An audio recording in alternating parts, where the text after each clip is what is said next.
Today on the Potential Psychology podcast. Nurture is actually the beacon beam that is about our physical health. It's about nurturing our energy. Today, we are going to look quite simply at sleep. There's a lot of stuff going around about, exercise and meditation and what we should eat, but sleep sometimes gets left behind, but it is actually a mental health superpower. We're the only species that would deny ourselves sleep in order to do other things. And we seem to think sometimes, in order to get more done, I'll stay up late and I'll get more done. But we don't realise we're robbing ourselves. So what we are interested in is both quantity and quality of sleep. And we know that there are some very important things that influence the quality of our sleep. And so what we know is that, weirdly, a good night's sleep starts the moment we wake up. Welcome to the Potential Psychology podcast. I'm your host, psychologist Ellen Jackson, and this is the show in which we explore what it is to be human and how we as humans can fulfill our potential. We're revisiting our How to Thrive series, co-hosted with positive psychotherapist Marie McLeod, to acknowledge Mental Health Month and to delve a little deeper into the beacon model that Marie uses with participants in the documentary How to Thrive. For more details of the doco, check out our show notes. Great to have you here. This is the Potential Psychology podcast and our special series, How to Thrive, with my co-host Marie McLeod. Hello, Marie. Hey, Ellen. Good to have you here again. We are getting to the end of our series of conversations about Beacon, a model of how to thrive. But before we get to our next element, today's topic, which is N for nurture, the very end of the beacon, we're going to check in, I think, on how we went with our last topic, which was optimism and our little quest that we both undertook. How did you go, Marie? Well, so our quest from last time for the O of Beacon, which is optimism, and what we looked at there was the power of positive emotions and how having these little moments, these little micro moments that Professor Barbara Fredrickson calls them, that these little moments when we experience a moment of joy or hope, pride, love, serenity, gratitude, those little moments, that they're the tiny engines that drive our well-being. So this quest that we had set was asking people to write down things that reliably give them that little lift of one of those emotions. Now, remembering, of course, that sometimes the positive emotion we need might be a quiet one, like serenity. And you and I have just touched in before we started recording about how it's the end of the year. We've had kids at home. They've gone back to school what seems like for a micro moment, and now they're back home for 2 months in the holidays. And perhaps serenity is a positive emotion that we need more of. And so we asked that we write down a positivity list or make a joy jar, and perhaps doing that with family or with teams or whatever. I didn't overcomplicate it. I wrote mine on a sticky note, my little Kiki Cake sticky note, and it's For those listening in, Marie's holding up a very small little sticky note with lots of words written on it. You've done well to fit them all on. Because you know what happened? I stuck it up and I lost it. And so I had to just rewrite it because it fell off. So there is a lesson. Don't put it in a space that you won't be able to find it again. So I did do my list, and these were little things that I would remind myself of when I got into a funk, of some things that I could go and do. So I said, go for a walk outside and look up. Like, for me to be able to look up at the sky and get that sense of perspective that, there's a whole wide world out there, and what I'm dealing with right now is probably not as big as I think it might be. Phoning a friend. Sometimes there are particular people who I know that will just lift me or listen. Go for a walk on the beach. Going to the op shops. I love op shops. Oh, that's cool. It uses all my strengths of creativity and looking for cool stuff. Playing with little people. So I'm lucky enough to have 4 little nephews under 4 and 2 little godsons. And so when I get to hang out with them, it's just so fun in a way that I didn't feel like it when mine were little. Now I can sort of play and give them back. It's fun. Petting the puppy. We're about to get another one, which is very exciting. Crazy and exciting. For me, the serenity comes from reminding myself to slow down, sit down and rest. Calling my mum is usually something that's very sort of calming and lovely. Looking back at photos of things that we've done. planning a trip, doing something kind, and remembering my why. Sometimes I just have to remember what my why is and get myself recentered on what it's all about. So that was my list. Yeah, that's a fabulous list. Just was able to kind of go to that over the week and just go, well, which of those things might work for me in this moment? And making sure that I'm sort of spreading some of those little jolts of joy through my day. Fantastic. Did you have any jolts of joy that you deliberately put into your days across the last week, Ellen? I did. I had some, and you're still a step ahead of me because I didn't write mine down, but I did put them into action, and I'm figuring that's probably the important part. Well, together we can do this. So a little like you, yes, end of the year, things are feeling a bit less serene than perhaps I'd like them to. There's still a lot to do, and like I think pretty much everybody on the planet, burnout and exhaustion has set in here too. So the things that I have implemented that have made a difference, including as recently as this morning, was taking the dog for a walk, which I know I've mentioned a lot before, but it's the combination for me of being, physical movement, beautiful weather, which we have today, which is glorious, and being outdoors. I pop music in my headphones. So music's a big one for me. It has been my entire life. I've used it always for mood regulation.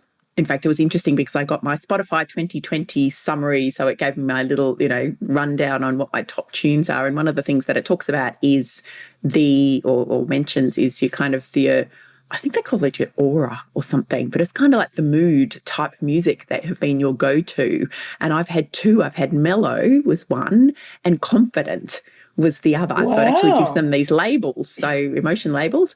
So I can see that. They were sort of mellow. There's times when you need that kind of mellow, calming sort of sound. But for me too, that mood boost of the confident music, happy, strong, positive is very much part of the flavour of my playlists, I guess. So that's a big part of my walking. So there's kind of the pet therapy, the outdoors, the movement, the music.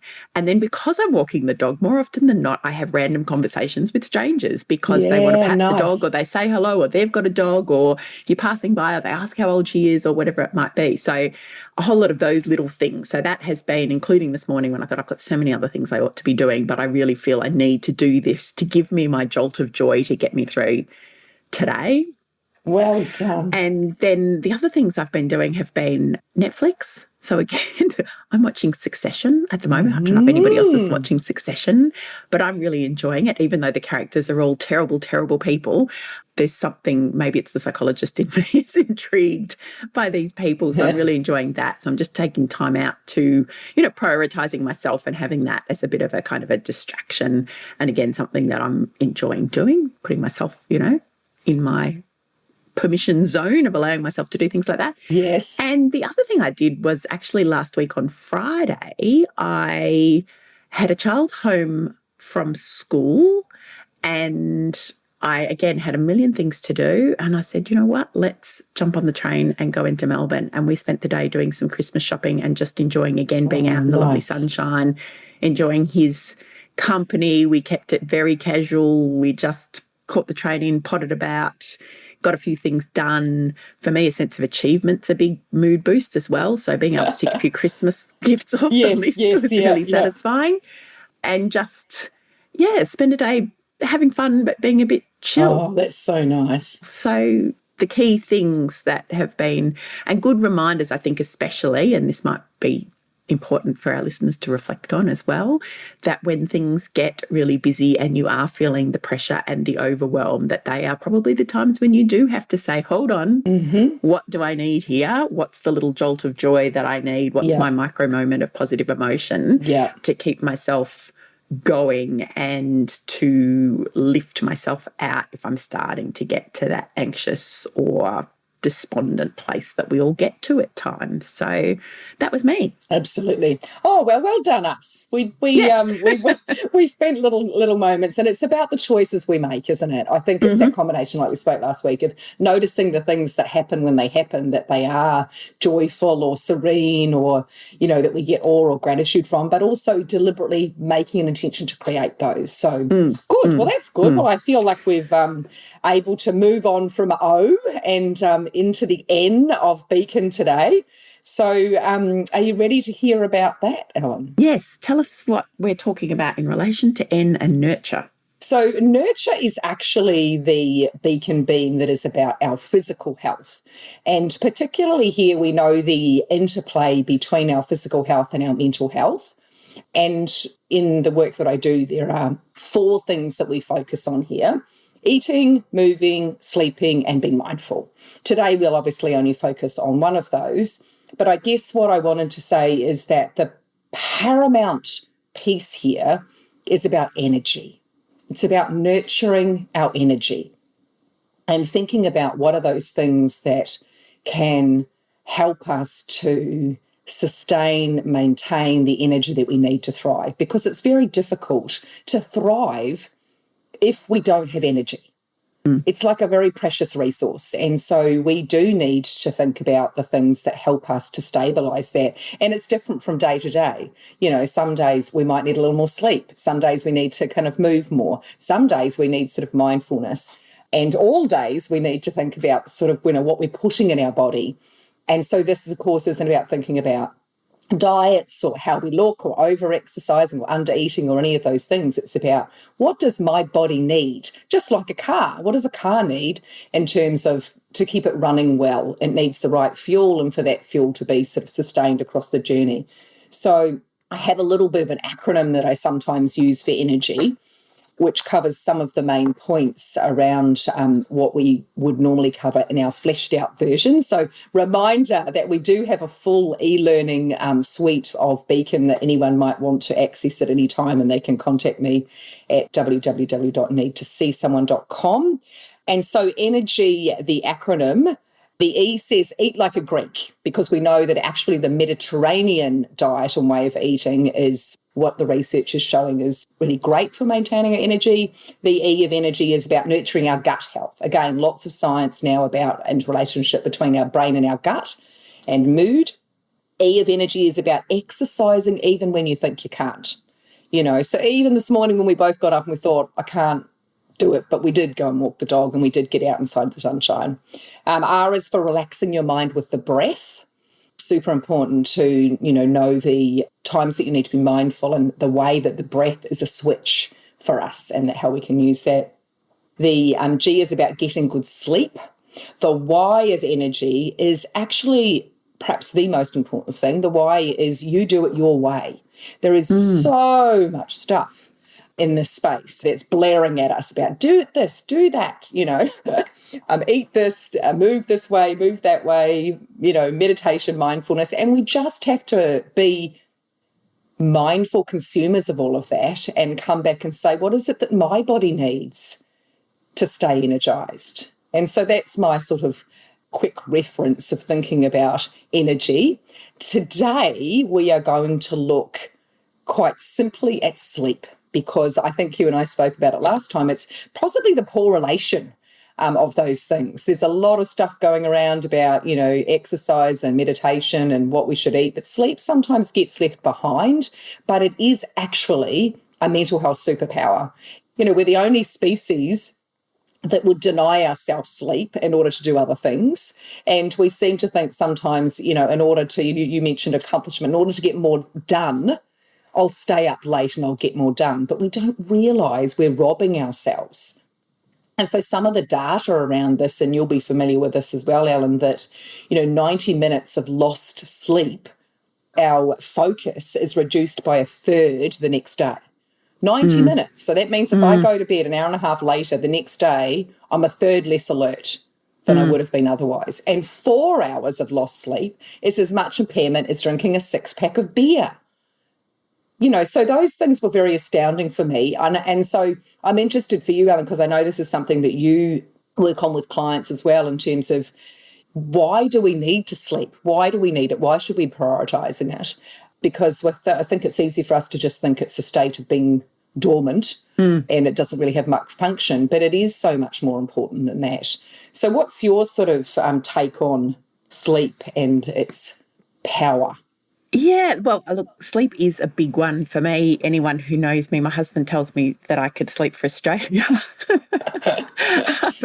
I have always been a good sleeper, but I think possibly less so as I get a little bit older, but I think it does come very much from my own personal experience. I am one of those people who needs a good 8 hours of sleep to feel like I'm functioning well. I'm very aware of that. I've always been very aware of that. And it's interesting what you say about that impact of reduced sleep and how it does reduce our productivity and some of our cognitive capabilities. I distinctly remember having one of those nights that anyone who's had small children would remember or may still be experiencing, of minimal sleep because of an unwell infant, and driving the next day to go, I think I was going to the chemist to get for medicine or something or other, and really feeling like, I don't think I should be on the road. I don't feel like I'm safe. That's right. And then, seeing some of those stats on the impact of sleep deprivation on your ability, your reaction time, your cognitive capability, and how that does equate to driving, potentially under the influence and those sorts of things. So it is a risk. It is, yeah. It certainly felt like a risk on that particular day. Anyway, so sleep for me, when I'm working with clients around this and talking about it, because you're right, it is something that we tend to neglect. We do favour activity or responsibility or all the other bits and pieces instead of prioritising sleep. And I love that piece about the fact that we're the only species who will do that, because I'm conscious that my dog is absolutely fast asleep. Oh, yes. I've had a big run on the beach this morning and he's like, sleepy time. It's kind of like, I'll just nap now. I'm like, goodness, couldn't you imagine? So that productivity, but also our reaction time, our ability to think, our ability to be able to be at our most functional. I want to say creative, but it's functional. Interestingly, there is actually a little bit of research. I'll have to dig it out, but I do remember reading it to say that sometimes when we're slightly sleep deprived, our creativity can be a little bit better, because we're less likely to be spending time, I think this is what it was, in that kind of prefrontal cortex part of our brain, that kind of thinking, planning bit. We're more likely to go a little bit offline into that default mode, or what Scott Barry Kaufman calls the imagination network. So there can be some benefits to a little bit of sleep deprivation. But the other thing I think that's really critical for me, and certainly something that I try to emphasise when I'm working with clients, is emotional regulation and our ability to really regulate our emotions if we're sleep deprived. We all know, and I tell a story of having, again, very small children, and I generally consider myself to be a capable person, and getting the pram out of the boot of the car at the shopping centre to go and do the groceries or whatever we were doing, and not being able to put the pram together because some of those prams are just really annoying, and just bursting into tears, standing in the car park, just bursting into tears, and then calling my husband, although I'm not quite sure what I thought he was going to do in that moment, given that he was in the office some kilometres away. But it was just that complete feeling of overwhelm and hopelessness and the meltdown, an inability to problem solve. It was a little meltdown, and it was because of that sleep deprivation, probably tied in with a few other things that go along with having small children. But you really do start to notice that, your ability to contain some of those perhaps less helpful emotions in the moment, like irritability or frustration or sadness or any of those things, which in and of themselves are not necessarily a problem, but the way they might manifest in that moment could be a problem if you're snapping at family or snapping at colleagues, or, just unable to kind of regulate that mood in a way that's helpful. Just everything feels harder. It does. It just feels like you're pushing uphill all the time. Like, I just find myself constantly sighing and thinking, like, what's for dinner, and I have to do this. And I feel like decision-making is hard. Everything feels harder when you are not well rested. And certainly there is so much research, and I think we don't also realise all the processes that happen in our body and brain when we are at rest. Our body is busy repairing itself. Our brain is busy calibrating all the things that have happened in the day. And so there's a whole lot of repair that happens, our immune system. Boosts immunity, yes. All of those things. And, I think sleep deprivation is also shown to now got a link to Alzheimer's. And so there are many, many reasons. And a fairly new book out, Why We Sleep, Matthew Clear, Matthew is Walker. that his name? Matthew Walker. Thank you. I was getting James Clear and Matthew Walker confused. So, yes, Matthew Walker. And I also love Michael Mosley's Fast Asleep as well. There's just so much good stuff in there. And as I say, I do think it's something that we don't prioritise because of the accomplishment, but because also we get sucked in to the escapism of social media at that time of night. So if we understand about ourselves that across the course of the day, later in the day, our serotonin goes down and our melatonin goes up, but our willpower is also sort of declining. So our ability to make good choices is kind of declining across the day. And so it's also a time that we are more likely to have arguments with other people or to have meltdowns. I know for me that's a very pressure time as a parent. The kids are scratchy, I'm scratchy. They seem to want, me at that time when I'm just done.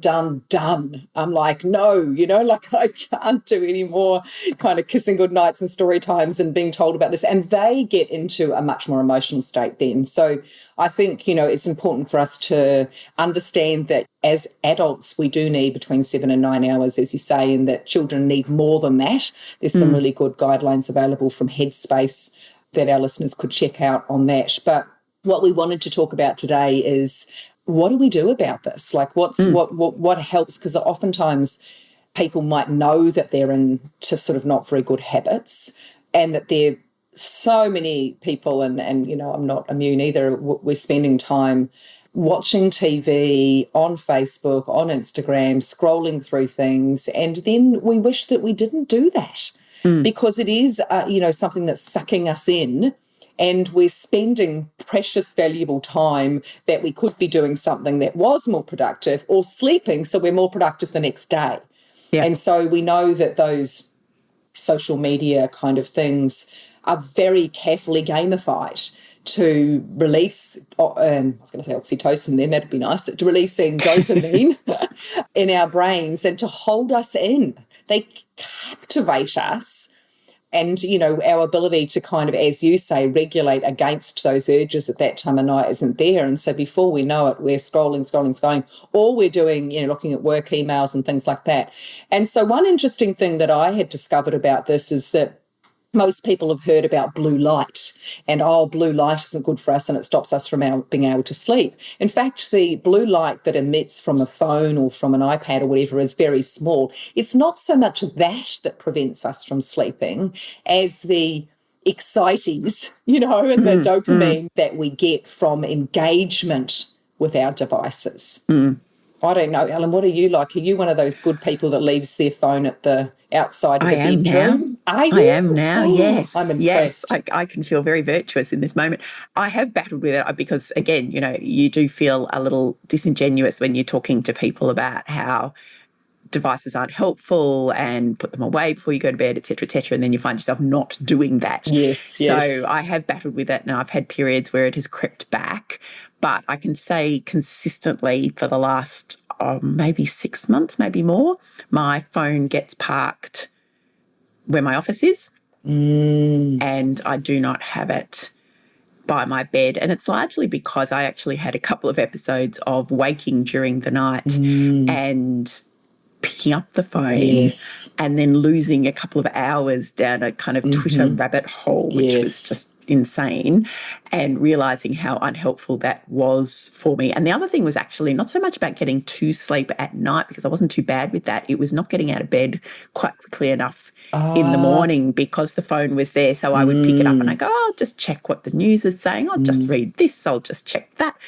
And it was really delaying getting the day underway for me and consequently for the family. Yes. So I have been quite good at not putting the phone away. What I haven't always done so well has been sometimes watching things on Netflix on my laptop in bed and then, finding that it does, I'm just a little bit wired perhaps depending on what I've been watching and therefore have not been able to sleep as well. So really trying to consciously manage that, choosing reading instead of the screen. So, it's really interesting, and it is interesting about that blue light fact. I think the makers perhaps of some of the blue light glasses have benefited done a somewhat good from that marketing myth. number on us to convince us that this is a thing. Yes. Because, yes, as far as I'm aware, the evidence isn't there for it being a No. thing either, and it is just the activity, as you say. But that is one thing. The other thing that I have been a big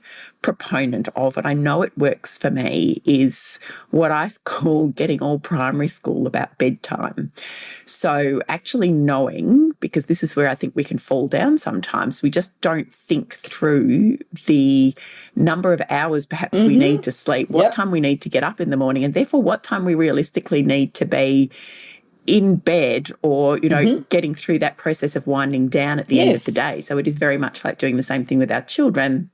You need to wind down a little bit. You do. You need to make sure you've got all the tasks done, and then you need to make sure you're in bed at a time that is going to provide you with the opportunity to get your 8 hours sleep or whatever it is that you need. So you need to have a bedtime. You need to have a bedtime. Yeah, you absolutely need to have a bedtime, and you need to be conscious of that bedtime and winding down. So that's something that I do. I always aim to be in bed or, sleeping by 10:30.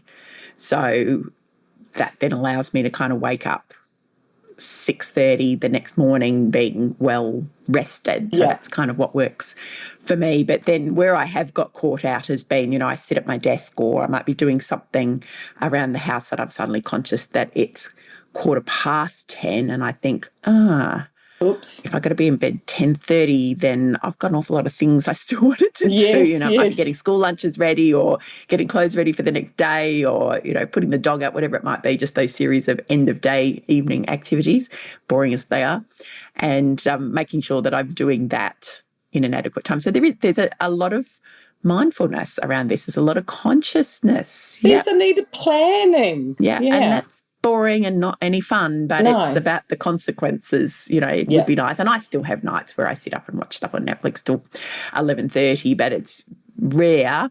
And it's knowing that perhaps I don't have a big day or an early start the next day, and maybe I can do a little bit of the catch up.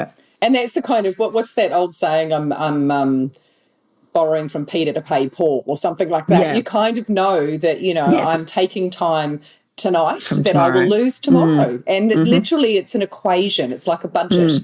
If I stay up now, then tomorrow I'm going to get less done because my productivity is going to be reduced by a third. And am I up for that? Because that's the choice I'm making in that moment. And so I think, that's been really important for me. And I have gotten, I love that term, old primary school about it.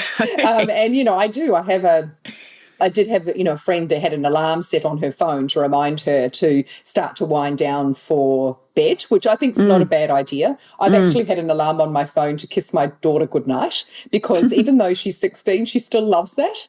And so that goes off at 8:45. And I said to her, that needs to happen before I'm ready to, start winding down, because otherwise I get cranky that it's, getting into my time that I need to. So, I've sort of started to try and be a bit more intentional about it as well. And I'm probably, more need to be headed around 9:30 for a 10 o'clock sleep because I'm probably one that gets up at 6 to go and exercise. So I need to head to bed earlier. So we wanted to think about this idea, Ellen, of sleep hygiene, which I hadn't previously heard of. And fortunately, it has nothing to do with cleaning the house or having a shower. Sleep hygiene is this concept of thinking about the habits that we can adopt and the processes that we can go through to ensure that we are more likely not just to have the amount of sleep that we need, but also the kind of quality of sleep that we need. There's some very interesting work that's been done by Duncan Young, who's the head of wellbeing for the property part of Lend-Lease, and they have their leaders wear heart rate monitors. And I've actually had the privilege of wearing one of those and going through with a cohort that I was coaching with that. And what that does is it measures throughout the day the zones that we're in terms of our energy, but also while we sleep. And what is absolutely astonishing is that all sleep is not created equal in terms of restoring our energy. And so we know that sometimes we can actually be asleep, but we're not getting that restoration that we need. And so for me, what happened when I wore that monitor is that I could see that I had very little daytime recovery. I was on. I had very little green, in my graphs at the end, but my sleep was very good, and that was the only thing saving me. Whereas for other people, what I was able to see from the people that I was coaching is that their sleeping pattern, even though they were asleep, it wasn't restorative. So what we are interested in is both quantity and quality of sleep. And we know that there are some very important things that influence the quality of our sleep. So things like alcohol, things like sugar, things like physical exercise, things like, having a wind down routine. And so what I wanted us to do is to set a bit of a quest, as we have been doing, our quest for our listeners to do a bit of a sleep hygiene checklist around some of those factors that have been shown to impact the quality of sleep that we get. And so what we know is that, weirdly, a good night's sleep starts the moment we wake up. Mm-hmm. A good night's sleep starts the moment we wake up. When we wake up in the morning, the best thing for us to do to reset our circadian rhythms is to get outside into the bright sunlight, because that sort of resets us, and preferably to be doing some early morning exercise.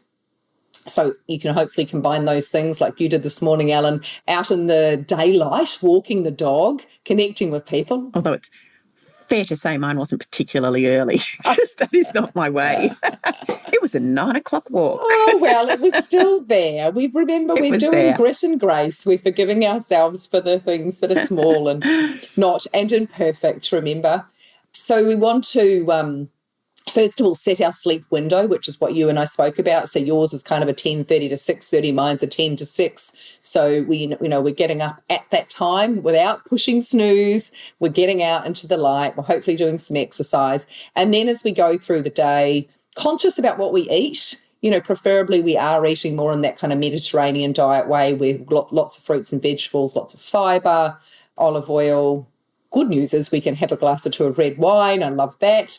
And then as we progress through the day, if we need to nap because we, exhausted ourselves or haven't slept, to do that no later than 2 p.m. and for no longer than 20 minutes. And then no coffee after 3 o'clock. Mm-hmm. I know some people say that they can drink coffee, and go to sleep and it has no impact. But certainly the things that seem to be showing in terms of how restorative our sleep is, that having caffeine after then and having alcohol late and exercising late all impact the quality of sleep that we have. So cutting off caffeine at 3 o'clock, we want to do no cardio exercise after 6 o'clock.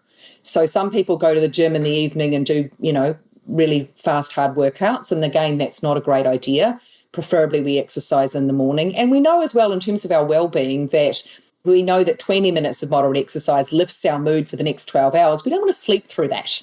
We want to get that benefit. So exercising early, stopping alcohol by 8 o'clock if we're aiming for a 10 o'clock bedtime, and, stopping on our technology by 9:30. So we've sort of got a pattern of things that we do across the day that we can sort of check in on. And we want to make our room nice and cool, around 18 degrees, and our body temperature cooler is for a better sleep. So those are the sort of things that I'd like our listeners, and we'll put obviously a cheat sheet of this on the resources tab of my website, needtoseesomeone.com. And so you can go and check through those 7 steps to splendid sleep. What a tongue twister that is. And just going through that. And many of those things you're probably already doing. So maybe just pick one. For me, I know I have to, you've already done it, but I need to get the phone out of the bedroom and start reading a book instead of reading my phone. So that's going to be my challenge for the week. There were 2 things that you're talking about there, Marie, that I really like. One is the notion of thinking about rest as a 24-hour experience and not just as a nighttime experience. The use of biofeedback tools like your heart rate monitors and your watches and all of these things that we have access to now can be very informative as to those days, because I think, again, and we've talked a lot about self-compassion and the grit and grace piece, that there is still a lot of individual variation in some of these things as well. And some people just don't naturally sleep that well. And whilst I would always encourage people to attend a sleep clinic, of which there are many now, if you have experienced chronic issues with sleep, just to get some professional help. But there is still an element of individual variation in terms of the quantity of sleep and how people manage to sleep. And I think if we're able to think about it as a 24-hour cycle, perhaps I don't sleep that well during the night. Therefore, what can I do during the day that might help? And it might be naps. And we certainly have. I've interviewed Marie McLeod, neuroscientist, who is a great advocate for the nap. In fact, I think she did a TED talk on the topic, which I might pop in the show notes for today's episode. But also just that quiet downtime. You know, if you are a go person during the day, then that better sleep at night might be more critical than somebody who perhaps evens out their performance and rest across the 24 hours. Something to think about, at least. Yeah, and I think you raise a good point, Ellen, because it's all very well for us I'll own that, for me to bang on about how important sleep is, but some people have enormous difficulty with sleep. Yeah. And so I do want to honour the fact that sleep and struggle go hand in hand. If we struggle, we don't sleep, and if we don't sleep, we struggle. Is oftentimes what I would observe in my coaching clients. And there are people who are doing all of these things and still struggle to sleep. And so there is absolutely a call then for, getting medical help and support. And the other thing that I've found interesting is there is an interplay of other things. Hormones, for example, can really affect our sleep. And those of us who are perimenopausal or menopausal, or even just, noticing through your cycle that there are times of the month when you wake in the night at 3 a.m. and you are wired awake. And I remember before I discovered the wonderful HRT, just walking around the streets in the night at 3 a.m. because I just was wired and I didn't know, and it wasn't spoken about, that there is a hormonal kind of, factor to that.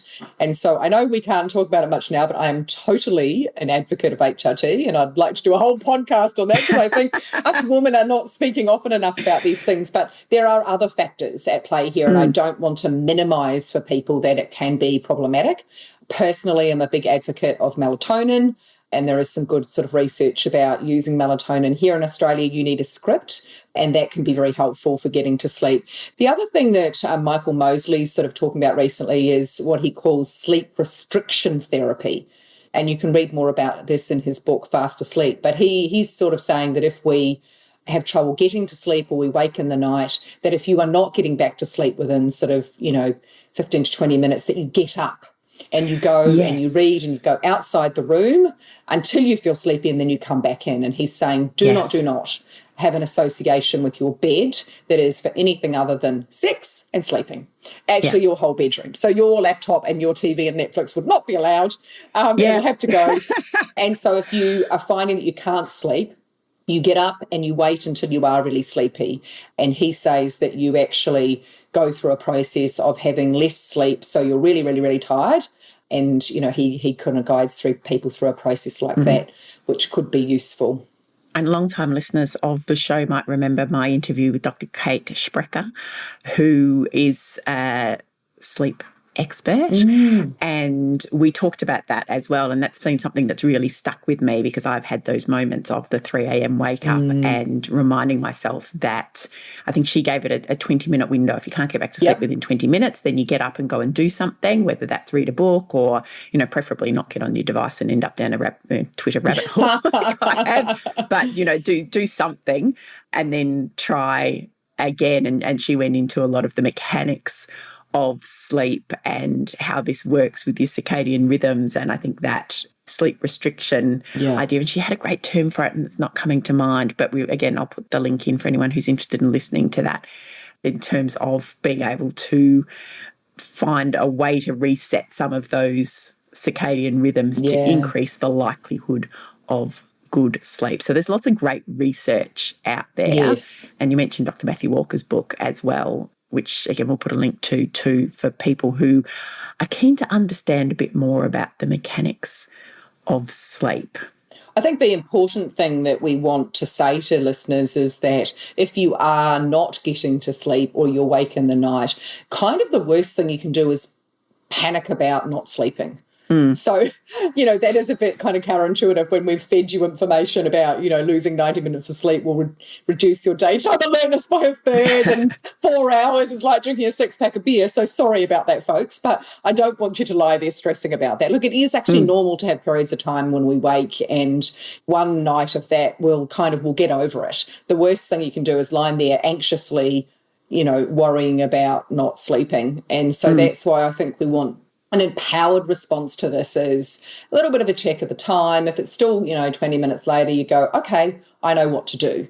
I'm going to get up and I'm going to go and do something. I did it last night. Monday, I don't know why, Sunday nights, so, a bit wide for the week. And another thing that I've sort of read about and been trying is to try and do a to-do list just when I'm getting ready for bed. So I unload all of those things that often circulate. So just writing them down. And so sometimes I write that in the notes on my phone, but obviously I'll have to get rid of that. But just, writing, brain dump before bed, because it's all that stuff circulating that doesn't help. But then I did do the 3 a.m. wake up, and I waited for a while, and then I got up and I had some melatonin, went out, finished my book actually. I was near the end. And I did go back to sleep, which oftentimes I haven't when that's happened. So there you go. So it'll be good. You and I will have to set that in play across the week. I'll try and get rid of my phone and bring the book in rather than the phone, perhaps, will be a good plan for me. And I also think I'll try that, writing a to-do list. So I'll take up a little notebook and tie that in. Do you remember in our very, very, very first podcast session, we asked people to do, their quest was to write down 3 things that went well and why? So I think I might combine that back in, and I'll take my notebook up and I'll do the things that went well. So I go to bed with a nice sense of being reminded of what was good in my day, which is really calming and good for my brain. And I'll just dump out anything I might worry about. So that might be my quest. What are you going to do? What's going to be your thing to focus on? My thing to focus on this week will just be keeping to my primary school bedtime hours. I love it. And particularly trying to do that across my whole family, because I have a child who's now on holidays as well. I'm finding that they're getting more and more resistant to going to bed, and that keeps me up. And so trying to stick to the routine in the Christmas period with events and activities as much as possible. So that will be my quest. It's something that I always try to do over summer, but teenage kids, so I hear you on that one. Yeah, good, beautiful. Yeah. And I've tried to explain to mine that, the whole thing about your body doesn't know that it's school holidays and it works on a 24-hour cycle, and we should try and maintain the same bedtime and wake up time every day. But do you get some eye rolls? Well, I always get eye rolls when I talk about things like that. But also conscious that, for one in particular who is now in his teens, that there's a whole lot of other developmental stuff that's going on for them as well. So maybe I'll do a little bit of reading on that too. That might be another part of my quest is understanding the developmental changes and the need for sleep for teens. So there's some really good stuff. That Headspace, we can maybe put that in the show notes as well. There's a really good fact sheet from Headspace about teenagers' sleep and about, why they need to sleep, how much they need, and some particular statistics that relate to teens. Excellent. I will read up on that, and we'll put a link to the National Sleep Foundation's resources as well, because they've got a whole lot of really good stuff on sleep. Great. There we go. We've done justice to the poor relation of sleep today. I hope we have. And we are coming back together for our final episode of our How to Thrive series. We're going to wrap things up and talk a little bit about one of our favourite topics for both you and I. We're going to keep that a secret. But in the meantime, go forth, everyone, on your quest for good sleep and nurture generally. It's not just about the sleep, all of those other bits and pieces as well, especially during a time where a lot of those things get thrown out the window, and that's okay too. If you're going to celebrate Christmas and the end of year, then do that. And maybe this is a good one to have a listen to again come the new year, when we're starting to reset all of our rhythms and routines and new goals. But we look forward to being back with you. We do. For the final episode. Thanks, Marie. See you then, Ellen. Thank you for listening to this episode of the Potential Psychology podcast and our revisit of the How to Thrive series, co-hosted with Marie McLeod.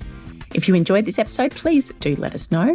You can rate and review the podcast in Apple Podcasts, I believe also in Spotify now, and maybe let us know on our social media channels or directly via the Potential Psychology website, potential.com.au. And if you're interested in applying a more positive approach to your life, Marie offers individual and corporate coaching packages and her e-learning beacon program via the website needtoseesomeone.com. And you can find out more about How to Thrive the film at howtothrivefilm.com. Now, if you haven't heard, you can also now become a special VIP member of the Potential Psychology podcast community with access to bonus episodes, the first of which is now ready and waiting for you. Dr. Mike Rucker, co-host of our most recent podcast series on fun and well-being, are discussing the importance of making time for fun and positive experiences in our workplaces, with tips in this bonus episode on better email and meeting management and the kind of physical workplace that we need to really thrive. To join as a subscriber at the tiny little cost of $5.99 a month, that is in Australian dollars, head to our website, potential.com.au, or to anchor.fm/potential psychology/subscribe. I'm looking forward to seeing you there in our little inner sanctum. In the meantime, enjoy our revisit of How to Thrive for Mental Health Month and take small steps to fulfill your potential.